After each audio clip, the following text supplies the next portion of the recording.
Hello everyone, this is Mumbo here, welcome back, and today we're going to be taking a look at something really quite fun, and that is this Technicolor Compact Disco Beacon. Now if you're wondering what one of these does, it pretty much does what it says on the tin. It turns your beacon into a bit of a ray. With the beam turning all various different colours, you'll be able to spot this thing from a mile. And for that reason, I think it's really very cool, so let's take a closer look.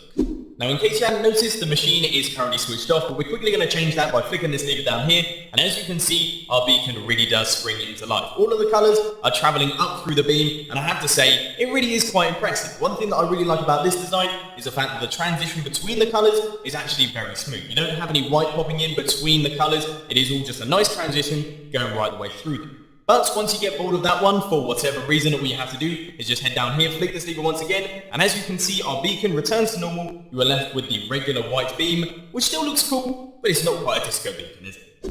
In terms of the actual mechanics behind this thing, I should probably start off by explaining how I actually changed the colour of the beacon beam, because it's a recent addition to Minecraft, and some of you might not have heard about it. So essentially, if you place stained glass in front of the beacon beam, as you can see, it changes colour. Now what we have here is a bunch of sticky pistons that push the stained glass on top of the beacon beam, meaning it changes colour automatically, which really is quite cool. In terms of the redstone behind this thing, most of it is powered by this redstone clock, which then runs into this timing circuit. What that allows us to do is extend all of these pistons one after another. So this piston extends, pushing the orange block in front of the beacon beam, which changes its colour, and then it retracts, and immediately afterwards, this one extends, pushing this block above the beacon beam, meaning it changes to purple. The same thing happens here, here, here, and here. Then when it gets to the top, the redstone clock will have come back around, and the whole process will start again. It's really quite simple, but it's relatively effective. For anyone that wants to take a closer look at the redstone behind this thing, perhaps play around with the circuitry, or even have a first-hand look at the disco beacon itself, as always there is a world download down in the description for you to check out. But anyway, now it's time to crack on, and I'll show you how to build it. So you want to get things started with a 4x5 area. The first thing that we're going to be doing is we're going to chuck down our beacon. So you want to place that dead centered in the middle with 2 blocks to the back and 1 block to the front, so that is right there.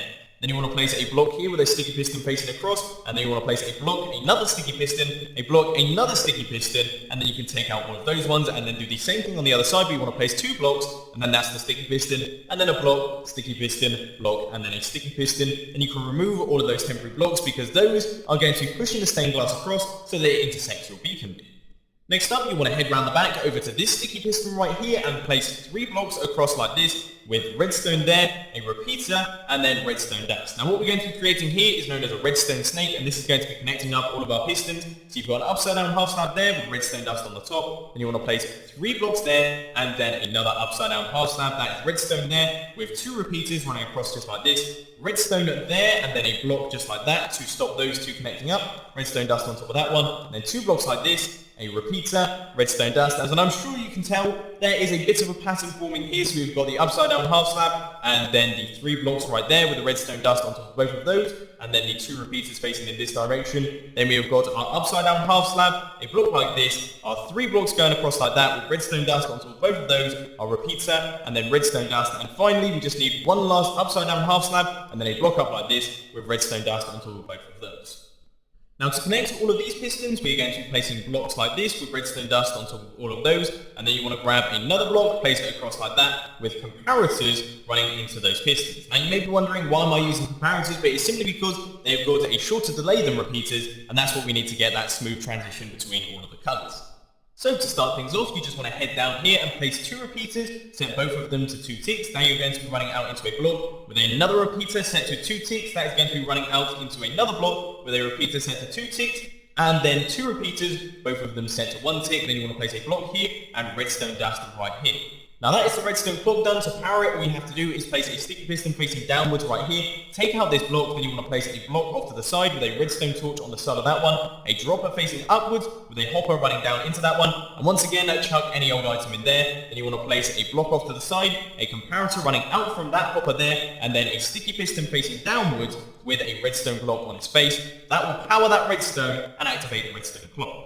Finally, you want to head over here, place a lever on this block next to the redstone torch and the dropper and the hopper. That is going to be the input for the circuit, which allows you to turn it off and on again, which is pretty useful. Anyway, now you just want to chuck in all of your stained glass. That is the orange there. Then we've got the purple over here. You've got the blue right there, the yellow over on this side, the green here, and then finally the pink. Of course, you can use whatever colours you like, but that seems to be a pretty good combination. But anyway, if you flick this lever right here, as you can see, we get ourselves a very nice looking rainbow beacon. But unfortunately, ladies and gentlemen, that is all I've got time for today. I hope you enjoyed this video. If you did, please be sure to hit that like button. And if you really loved it, then make sure to subscribe. But thanks for watching, guys. This has been Mambo. I'm out. I'll see you later.